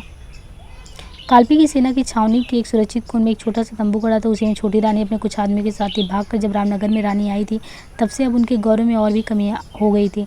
रामदयाल को देख रानी का इन दिनों कहाँ छिपा था। रामदयाल ने कुछ डरते हुए जोड़कर हाथ कहा, मैं बेराटा में जासूसी के काम पर नियुक्त था। वहाँ क्या जासूसी की? देवी सिंह का सेवक बनकर कुछ समय तक रहा। कुंजर सिंह ने कल पहचान लिया। लगभग उसी समय देवी सिंह भी वहाँ आ गया। उन्होंने भी पहचान लिया। दोनों को लड़ा भिड़ाकर यहाँ चला आया हूँ। देवी सिंह रामनगर चले आए हैं और अब कुंजर सिंह रामनगर पर गोले बरसा रहा है। अपनी दशा को याद कर रानी ने कहा, अब और किसी के हाथ से कुछ होता नहीं दिखाई देता। यदि दिलेर आदमियों की एक छोटी सी सेना मुझे मिल जाए तो मैं कुछ करके दिखला दूँ। क्या कुंजर सिंह अपना पुराना पागलपन छोड़कर हमारा साथ देने को तैयार हो जाएगा? रामदयाल ने उत्तर दिया, कुंजर सिंह का पागलपन अब और बढ़ गया है। जिसे विराटा में देवी का अवतार या देवी की पुजारी में बतलाया जाता है वह उनके कुल कर्तव्य का लक्ष्य है। नवाब की एक बड़ी सेना शीघ्र ही यहाँ आने वाली है। धीरे स्वर में छोटी रानी बोली, अब वही एक आधार है। मुझे चाहे राज्य न मिले, कुंजर सिंह राजा हो जाए या कोई और, परंतु देवी सिंह और पिशाच जनार्दन धूल में मिल जाए। रामदयाल, मेरा प्रण न पूरा हो पाया। यदि मेरे मरने के पहले कम से कम जनार्दन का सिर काट लेता तो मुँह मांगा इनाम देती, परंतु तेरे किए कुछ ना हुआ। रामदयाल ने उत्साहित होकर कहा, नहीं महारानी, जनार्दन का सिर अवश्य किसी दिन काट कर आपके सामने पेश करूँगा। बिराटा की गढ़ी पर गोलाबारी बढ़ गई। कुंजर सिंह की तोपें उत्तर देने लगी, परंतु कुंजर सिंह ने 1 घंटे के भीतर ही देख लिया कि समस्या अत्यंत विकट हो गई है और अधिक समय तक बिराटा की गढ़ी को सुरक्षित रखना संभव नहीं है। तोपे के ऊपर अपनी चुस्त तोपचियों को छोड़कर हुकूमत के पास गया। खो में इस समय नरपति नहीं था। कुंजर ने धीमे स्वर में कहा, विदा मांगने आया हूँ। खुद उसके असाधारण तने हुए नेत्र देखकर चकित हो गई। कोमल स्वर में पूछा, क्यों? क्या? अंतिम विदाई के लिए आया हूँ। आज की संध्या देखने का अवसर मुझे नहीं मिलेगा। 4-6 घंटे में गढ़ ध्वस्त हो जाएगा और रामनगर की सेनाएं प्रवेश करेंगी। कुछ डर मत करना, खो में ही बनी रहना। कोई सेना आपका अपमान नहीं कर सकेगी। कुमुद कुछ चुप रही, स्वर को संयत करके बोली, दुर्गा कल्याण करेंगे, विश्वास रखिए। दुर्गा और आपका विश्वास ही तो मुझसे काम करवा रहा है, कुंजर सिंह ने कहा। इसलिए आपसे इसी समय विदा मांगने आया हूँ। दुर्गा से मरते समय विदा मांगूंगा। कुमुद की आंखें तरल हो गई, ऐसी शायद ही कभी पहले हुई हो। जैसे गुलाब की पंखुड़ी पर बड़े बड़े ओस कड़ ढलक होते हैं, बिल्कुल वैसा उन्हें किसी तरह छिपाकर कुमुद ने कंपी स्वर में कहा, मैं आपके साथ चलूंगी। मेरे साथ? सिपाही कुंजर बोला। नहीं कुमुद, यह ना होगा। गोलों की वर्षा हो रही थी उस समय। मैं आपको नहीं जाने दूंगा, मैं चलूंगी। कुमुद की आंखों में अब आंसू नहीं थे। कुंजर ने दृढ़ता के साथ कहा, देवी सिंह की महत्वाकांक्षा पर मुझे बलिदान होना है, आपको नहीं। आप इसी को मेरे, अभी मत जाओ। क्षीण स्वर में कुमुद ने कहा, जरा ठहर जाओ, गोलीबारी थोड़ी कम हो जाने दो। और बड़े स्नेह की दृष्टि से कुमुद ने कुंजर के प्रति देखा। कुंजर सिंह उत्साहपूर्वक स्वर में बोला, मैं भी थोड़ी देर और नहीं मरूंगा। देवी सिंह के सिर पर तलवार बजाकर फिर मरूंगा। कुमुद चुप रही, जल्दी जल्दी उसकी सांस चल रही थी, आंखें नीचे किए खड़ी थी। कुंजर सिंह भी चुप था। तोपों की धूम-धड़ाम आवाज़ें आ रही थी। कुछ क्षण बाद कुंजर ने कहा, तुम मेरे हृदय की अधिष्ठात्री हो, मालूम है। कुमुद का सिर न मालूम जरा सा कैसे हिल गया, आंखें फिर तरल हो गई। तू मेरी हो? आवेश युक्त स्वर में कुंजर ने प्रश्न किया। कुमुद ने कुछ उत्तर नहीं दिया। कुंजर सिंह ने उसी स्वर में फिर प्रश्न किया, मैं तुम्हारा हूँ? कुमुद नीचा सिर किए खड़ी रही। कुंजर सिंह ने बड़े कोमल स्वर में प्रस्ताव किया, कुमुद एक बार कह दो कि तुम मेरी हो और मैं तुम्हारा। संपूर्ण विश्व मानो मेरा हो जाएगा और देखना कितने हर्ष के साथ मैं प्राण विसर्जन करता हूँ। कुमुद ने सिर नीचे किए ही कहा, आप अपनी तोपों को जाकर संभालिए, मैं दुर्गा जी से आपकी रक्षा और विजय की प्रार्थना करती हूँ। कुंजर सिंह ने हंसकर कहा, उसके विषय में तो दुर्गा ने पहले ही कुछ और तय कर दिया है। किसी पूर्व स्मृत कुमुद के हृदय पर एकाएक चोट की दुर्गा ने पहले ही कुछ और तय कर दिया। इस वाक्य में कुमुद के कलेजे में बर्छी से छेद दी। वह विस्फारित लोचनों से कुंजर की ओर देखने लगी, जरा एकाएक कुमला गया, ओठ कांपने लगे। उसे ऐसा जान पड़ा जैसे लड़खड़ा कर गिरना चाहती हो। सहारा लेकर बैठ गई, दोनों हाथ से सिर पकड़ लिया। कुंजर ने पास आकर उसके सिर पर हाथ रखा। क्या हो गया कुमुद? घबराओ मत, तुम दूसरों को धैर्य बधाती हो, स्वयं अपना धैर्य स्थिर करो। संभव है मैं आज की लड़ाई में बच जाऊं। कुमुद फिर स्थिर हो गई, बोली, मैं आज लड़ाई में तुम्हारे साथ ही रहूंगी। मानो कुंजर सिंह कुछ क्षण कोई उत्तर नहीं दे पाया। कुमुद ने फिर कहा, वहाँ पास रहने से आपके कर्तव्य पालन में विघ्न नहीं होगा, मैं दुर्गा की प्रार्थना भी कर सकूँगी। कुंजर बोला, केवल एक बात मुँह से सुनना चाहता हूँ। बहुत मधुर स्वर में कुमुद ने पूछा, क्या? तुम मुझे भूल जाना। नीचे सिर किए कुमुद ने कुंजर की ओर देखा। थोड़ी देर देखती रही, आंखों से आंसू की धार बहती रही। गंभीर स्वर में कुंजर सिंह ने पूछा, भुला सकोगी? कुमुद के ओठों के कुछ प्रश्न के लिए उसके हिले मुँह और आंखों से भी और भी अधिक बेह से प्रवाह उमड़ा। कुंजर सिंह की आंखों में भी छलक आई, मतलब वो भी एक तरीके से कह सकते हैं कि बहुत ही उदास हो गया। बड़ी कठिनाई से कुंजर सिंह के मुंह से ये शब्द निकले, प्राण प्यारी कुमुद, सुखी रहना। एक बार मेरी तलवार की मूठ छू दो। तुरंत कुमुद उसके सन्निकट आकर खड़ी हो गई। उसका एक कोमल कर कुंजर सिंह की कमर में लटकती हुई तलवार की मूठ पर जा पहुंचा और दूसरा उसके उन्नत भाल को छूता हुआ उसके कंधे पर जा पड़ा। ऊपर गोले सायं करने रहे तोपचियों ने कुंजर सिंह को पुकारा। कुंजर ने अपना एक हाथ कुमुद की पीठ पर धीरे से रखा और फिर जोर से उसे हृदय से लगा लिया। कुमुद ने अपना सिर कुंजर के कंधे पर रख दिया। तोपची ने कुंजर सिंह को फिर पुकारा। कुंजर सिंह कुमुद से धीरे से अलग हुआ, बोला, यही रहना, बाहर मत आना, सुखी रहना। कुमुद कुछ नहीं बोल पाई। खो से बाहर जाते हुए पीछे एक बार मुड़कर कुंजर ने फिर कहा, अगले जन्म में फिर मिलेंगे अवश्य। अली मर्दान शीघ्र युद्ध समाप्त करना चाहता था। दीर्घ काल तक लगातार रहते रहना उसके पक्ष में नहीं था। छोटी रानी को कुछ पहले वह सहायक समझता था, परंतु अब उसके लिए भार सी होती जा रही थी। विराटा की पद्मिनी के लिए उसकी जो उत्सुकता से भरा हुआ था। देवी सिंह को यदि वह 4-6 कोसी पीछे हटा सकता और थोड़ा सा अवकाश पाकर कुमुद को विराटा से अपने साथ ले जाता तो अपने को विजयी मान लेता। अपनी उमंग और सनक से उत्तेजित होकर उसने अपने एक सरदार को बुलाया, कहा, देवी सिंह पर जोर का हमला करके उसे पीछे हटाना बहुत जरूरी है। जब तक कुंजर सिंह विराटा में उसे मंतव्य प्रकट किया। अली मर्दान उत्तेजित स्वर में बोला, मैं चाहता हूँ अपने सिपाही बढ़कर हाथ करें, देवी सिंह पीछे हटाया जाए, तुम रानी को साथ लेकर पहल करो। अली मर्दान और सरदार इसी अभीष्ट में लगे थे। हुजूर हाँफता हुआ बोला, दिल्ली से खान दौरान का पत्र आया। हरकारी ने अली मर्दान के हाथ में चिट्ठी दी है। दिल्ली का सिंहासन संकट में है। दिल्ली का एक सरदार विमुख हो गया था और सरदार पर इतना भरोसा नहीं था जितना अली मर्दान पर। अली मर्दान को तुरंत सेना समेत दिल्ली के लिए पत्र था। पत्र पर बादशाह की मोहर भी थी। खान दौरान ने उसे भेजा था। खान दौरान के बनने बिगड़ने पर अली मर्दान का इस तरह के अनेक सरदारों की भांति भविष्य निर्भर था, इसलिए वह पत्र फरमान के रूप में था और अनिवार्य था। अली मर्दान ने सरदारों को पत्र या फरमान दे दिया। उसने पढ़कर मुस्कुरा कर कहा, हुजूर को शायद पहले से कभी कुछ मालूम था। कल के लिए लड़ाई का जो कुछ तय किया था वह इस फरमान की लकीर के खिलाफ नहीं जा रहा है। अली मर्दान भी उत्साहित होकर बोला, इसमें संदेह नहीं कि इस परवाने से कल की लड़ाई का दोहरा जोर मिलना चाहिए और इस तरीके इंशाअल्लाह कल ही सवेरे लीजिए, चाहे हमारी आधी सेना कट जाए। संध्या होने के उपरांत राजा देवी सिंह ने भी दूसरे दिन की समर योजना के सब छोटे बड़े अंगों पर विचार किया। प्रातःकाल होने के पूर्व भी उस पर अधिकार कर लेना चाहिए। इस तरीके से दलीप नगर की सेना खुली लड़ाई की आशा की उमंग में 3 दलों में विभक्त हो गई। सावधानी के साथ आधी रात के बाद आगे बढ़ी। एक दल उत्तर की ओर नदी के किनारे किराने बिराटा की ओर चला। बिराटा की गढ़ी से रामनगर पर उस रात कभी थोड़े और कभी बहुत अंतर पे गोले चलते रहे। लोचन सिंह ने उस रात देवी सिंह के आदेश के अनुसार बहुत सावधानी के साथ कूच किया। उसने अपने सैनिकों से कहा, बिल्ली की तरह दबे हुए चलो और समय आने पर बिल्ली की तरह झपट पड़ो।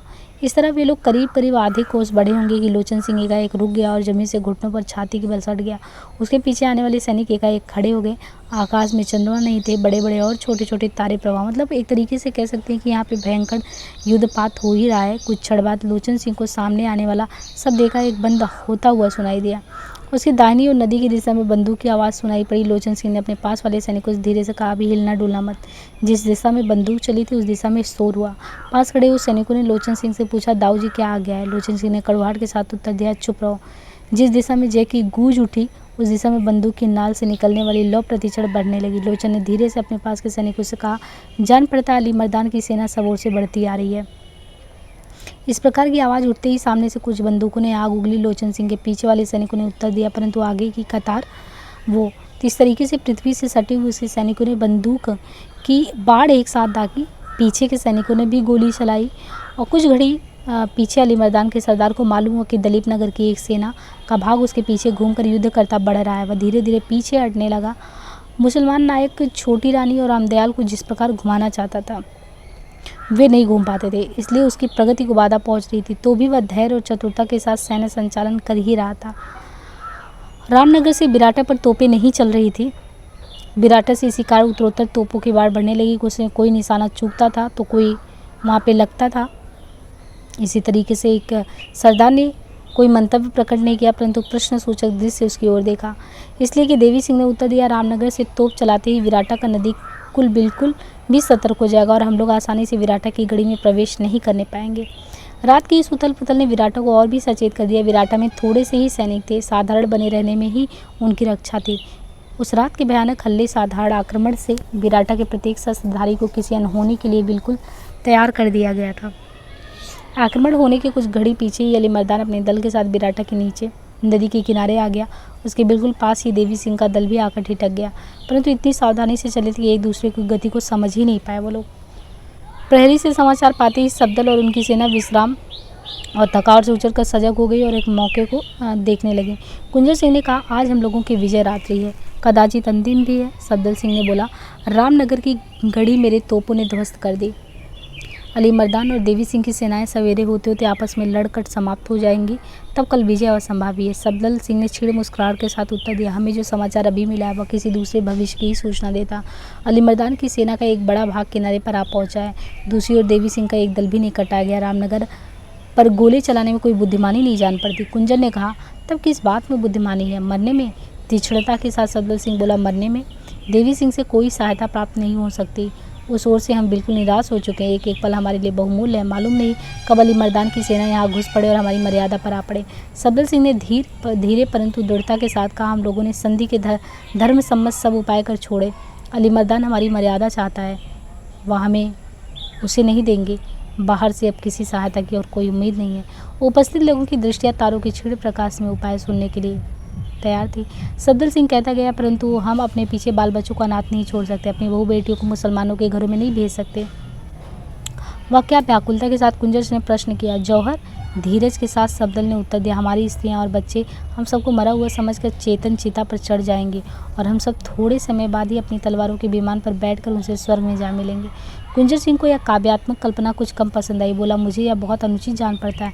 जिन बालकों को गोद में खिलाया है, जिन स्त्रियों के कोमल कंठों का आशीर्वाद से बाहों ने बल पाया है, जब लोग सुनेंगे कि हमने अपने हाथों से निर्दोष बालकों को जला मारा, तब क्या कहेंगे? सफदर सिंह ने कहा, क्या कहेंगे? कहें हमारे मर जाने के पीछे लोग हमारे लिए क्या कहते हैं, उसे हम नहीं सुनेंगे। यह कदापि ना। कुंजर ने बोला, जीते जी ऐसा काम नहीं कर सकते। सफदर ने छीड़े स्वर में कहा, क्या पहले कभी विधवा या अनाथ नहीं हुए? अपने मन को आश्वासन देने के लिए अधिक और अपने श्रोताओं को अपेक्षाकृत कम कुंजर सिंह ने कहा, यदि हमारा यही सिद्धांत है तो हमें कभी ना मरने का ही उपाय सोचना चाहिए, और जब हमारे सामने हमारे सब परिजन समाप्त हो जाए तब हमें मरना चाहिए। सफदर सिंह के साथियों ने इस बात को मान लिया। वे सब मरने से नहीं सकते थे, परंतु अपने नन्हे बच्चों को अपने हाथ से नष्ट नहीं कर सकते थे। परंतु उनमें से एक असाधारण उत्साह के साथ बोला, केसरिया बाना हम अवश्य पहनेंगे। मौत के साथ हमारा ब्याह होना है। हम सदा कपड़ा पहनकर दूल्हा नहीं बनेंगे। घोर विपत्ति में भी मनुष्य के साथ हंसी नहीं छोड़ती। सफदर सिंह बोला, परंतु केसर शायद ही विराटा भर में किसी के घर मिले। उन सैनिकों में से जिसने दूल्हा बनाने का प्रस्ताव किया था, कहा मैं भी ढूंढ कर लाता हूँ। केसर ना मिलेगी तो हल्दी ही मिलेगी। सफदर सिंह ने कुंजर से कहा, अब अपनी तोपों से और अधिक आग उगलाओ। कुंजर सिंह बोला, परंतु जान पड़ता देरी रात के युद्ध में दोनों दल गुथे हुए हैं। कुंजर सिंह अपने तोपचियों के पास गए। तोपों के मुंह मुस्कुराए। इस बीच समदल सिंह के उन सब सैनिकों ने अपने फटे कपड़े हल्दी से रंग लिए। राजा कुंजर सिंह ने कहा, निराश नहीं होना चाहिए, शायद ईश्वर कोई ऐसा ढंग निकाल ही दे और कुछ करने की जरूरत रहे या नहीं। सब केसरिया पहन चुके थे। सफदर सिंह चिल्लाकर बोला, मूठ पर हाथ रखकर राम दुहाई करो कि सबके सब मरने का प्रयत्न करेंगे। सनमी तलवार की मूठों पर हाथ रखकर जोर से कहा, राम दुहाई राम दुहाई। ये सब कई बार देर तक मतलब वो घूमते रहे, और फिर किसी एक ही भाव से प्रेरित होकर वे लोग थोड़े से और कुछ पल उपरांत ही बहुत से गला खोलकर बोले, अल्लाह अकबर। राम दुहाई पुकार इस प्रखर और प्रबल स्वर की गूंज में पतली और फीकी से पड़ रही थी। एक बार विराटा के सिपाहियों का कलेजा धसक सा गया, परंतु अल्लाह अकबर की प्रबल गूंज के ऊपर कुंजर की तोपों की प्रबलता धाए धाए हो रही थी। इसलिए सफदर सिंह के सैनिकों के हृदय में मरने मारने की धुन ने पुनः साहस का संचार किया।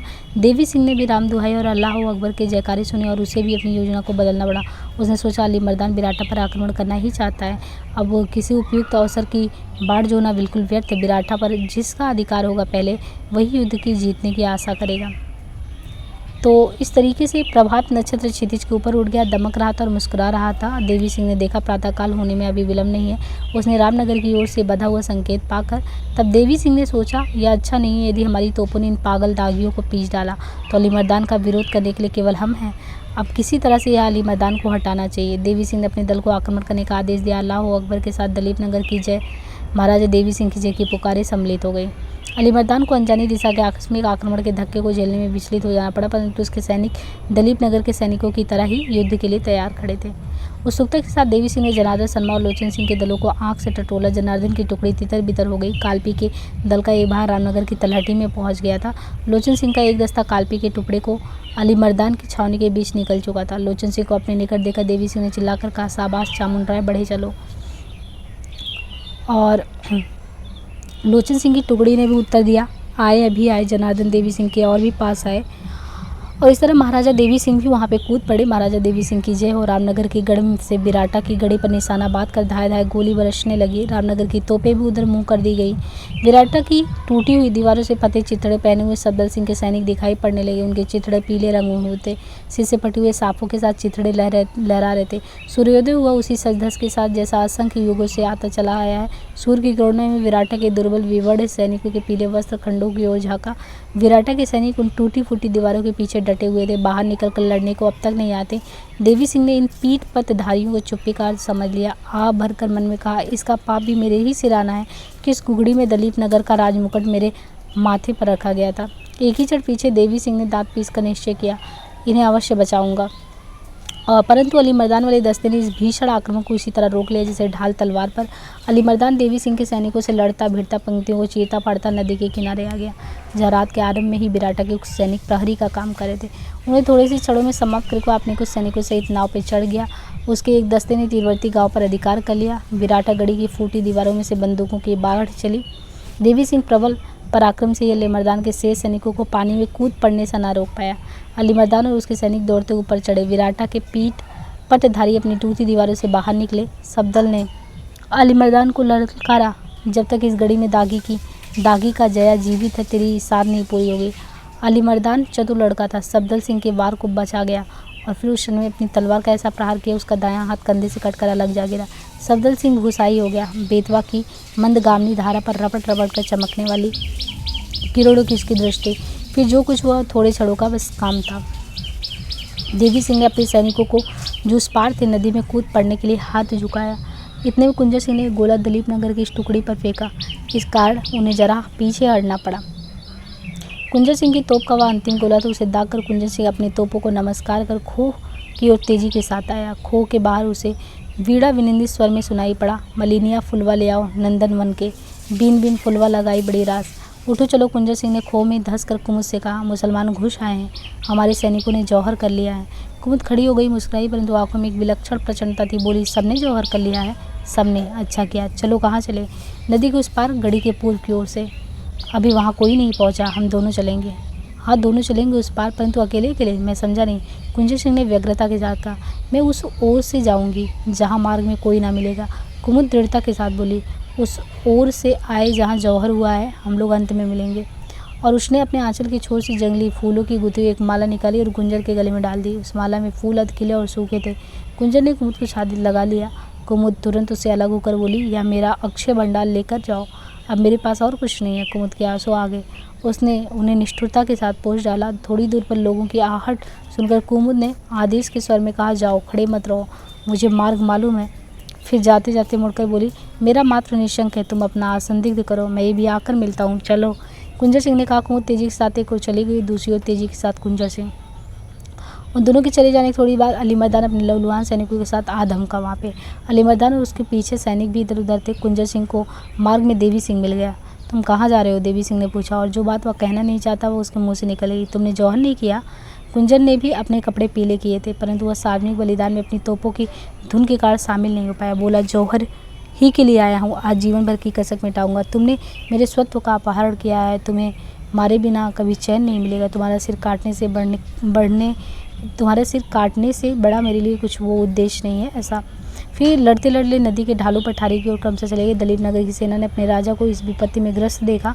अली मर्दान भी बहुत अधिक सैनिक लेकर विराटा की गढ़ी में नहीं गया था, इसलिए उनकी सेना में भी अपने नायक की रक्षा के लिए उत्साहित हो उठे थे। रानी ने लोचन सिंह पर तलवार उठाई और कहा, ले बेईमान मूर्ख। लोचन सिंह के पैर को इस बार ने थोड़ा सा घायल कर दिया। लोचन सिंह बोला, दलीप नगर की दुर्दशा के कारण को अभी मिटाता हूँ। और आंधी की तरह तलवार घुमाकर लोचन सिंह ने छोटी रानी को भूलोक यात्रा करा दिया।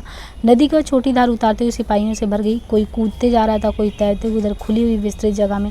कुंजर सिंह ने देवी सिंह पर वार करते करते उस ओर देखा। हाथ शिथिल हो गया, हाँफते हाँफते बोला, प्रलय हुआ चाहती है, अभी एक छड़का भी कसर नहीं। देवी सिंह ने कहा और तलवार का भरपूर हाथ दिया। कुंजर सिंह का सिर धड़ से कट कर अलग जा पड़ा। गले की माला छिन्न हो गई। सूखे फूल। अली मर्दान और कुमुद के बीच अभी कई डगों का अंतर था। देवी सिंह उसी ओर लपका। कुमुद शांति से ढालू चट्टान की छोर पर पहुंच गई। अपने विशाल नेत्रों की पलकों को उसने ऊपर की ओर उठाए देखा। पहनी हुई अंगूठी पर किरणें फिसल पड़ी। दोनों हाथ जोड़कर उसने धीमे स्वर में गाया, मलिनिया फूलियो लाओ। उधर तान समाप्त हो गई, इधर उस अथाह जलराशि में पैजनी को छम से शब्द सो धार ने अपने वक्ष को खोल दिया और तान समेत उस कोमल कंठ को सावधानी से उसने अपने उसमें ले। इतने में रक्त से रंगी तलवार लिए हुए देवी सिंह आ पहुंचा। अली मर्दान ने तलवार समेत अपने दोनों हाथों को अपनी छाती पर कसकर कहा, आप राजा देवी सिंह? हाँ, संभालो, देवी सिंह ने उत्तर दिया। क्या झलक थी महाराज? लड़ने की कोई भी लक्षण ना दिखाते हुए अली मर्दान बोला, बहुत हो चुकी, अब बंद करिए, आप दलीप नगर पर राज करिए, हम लोग लड़ना नहीं चाहते। भ्रम ने हमारे आपके बीच में बैर खड़ा कर दिया। दोनों पक्ष के सैनिक मत वाले से दौड़ते चले आ रहे। अली मर्दान ने निवारण करने के लिए जोर से कहा, दूर रहो, चट्टान की उस छोटी सी खो पर जो मिट्टी है उसके पास मत जाना, उसमें पद्मिनी के पैर का और सरकने का चिन्ह बना हुआ है, उससे दूर रहना। तलवार नीची करके देवी सिंह ने कहा, पद्मिनी का नाम आपके मुंह से अच्छा नहीं लगता नवाब साहब, आप ही ने उसके प्राण लिए, आप यहाँ से जाइए, यह स्थान हमारी पूजा की चीज़ है। अवश्य। अली मर्दान छीड़ हंसकर बोला। तभी आपकी तोपों ने एक एक करके ईंट को धूल में मिला दी। सैनिकों की भीड़ बढ़ती चली जा रही, परंतु वो लड़ रहे थे, रण का उत्साह था। अली मर्दान ने तलवार नहीं उठाई। रानी नहीं है महाराज, एक सैनिक ने उत्तर दिया, उनका ऋण तो उस पार पड़ा है, यहाँ कोई और है, कहती है। देवी सिंह ने कहा, अपनी बान पर अटल थे, इन्हें मरने में जैसा सुख मिला होगा हम कदाचित जीवन में भी ना मिलेगा। बहुत समारोह के साथ इनकी दाह क्रिया की जानी चाहिए। देवी सिंह का गला भराया। फिर सहमत होकर थोड़ी देर में बोला, विराटा का गांव किसी अन्य को जागीर में कभी नहीं दिया जाएगा। जब तक दागियों में कोई भी बचेगा उसी के हाथ में यह गांव रहेगा। फिर जनार्दन शर्मा और अपने सरदारों को वहाँ उस स्थान पर ले गया जहाँ जाकर कुमुद ने आत्म बलिदान किया था। वह स्थान मंदिर के सामने से जरा हटकर दक्षिण की ओर था। ढालू चट्टान पर बारीक मिट्टी का एक बहुत हल्का घर जमा था। उस पर कुमुद के पद और सरकने की चिन्ह अंकित थे। दाह की लहरें सजग और चपल थी। देवी सिंह को रोमांच आया। उस ओर उंगली से संकेत करते हुए जनार्दन से कहा, देवी अंतिम चिन्ह छोड़ गई हैं, लहरें कुछ कह सी रही, उनके नीचे से पैजनी की ध्वनि अभी भी आती रही है। जनार्दन थके हुए स्वर में बोला, महाराज, हम लोगों के आने में बहुत विलम्ब हो गया। जनार्दन राजा ने कहा, कुंजर सिंह की नातानी ने मेरी सारी योजना पर पानी फेर दिया। दाह की लहरों पर से आंखों को हटाकर एक क्षण बाद बोला, इन चिन्हों को इस चट्टान पर ज्यों का त्यों अंकित करवा देना चाहिए। लोग पर्वों पर आकर इस पूर्ण स्मृति से अपने को पवित्र करेंगे। जो आ गया, जनार्दन ने उत्तर दिया। देवी सिंह ने दाह की ओर देखा। अभी थोड़ी देर पहले किसी को उंगली की अंगूठी ने सूर्य की किरणों से होड़ लगाई थी। अभी थोड़ी देर पहले उस जलराशि में छम सा कुछ हुआ था कि ऐसी अलौकिक सौंदर्य का उस शब्द के साथ संबंध था और लहरों पर पवन में गीत गुज रहा था, उड़ गया फुलवा रह गए बस। तो इस तरीके से था ये कहानी, ये उपन्यास वृंदावन लाल वर्मा जी का विराटा की पद्मिनी, और एक तरीके से ऐतिहासिक उपन्यास था ही, और त्याग और बलिदान का कह सकते हैं कि सच्चा और प्रेरक उपन्यास है। तो आज के लिए इतना ही, धन्यवाद।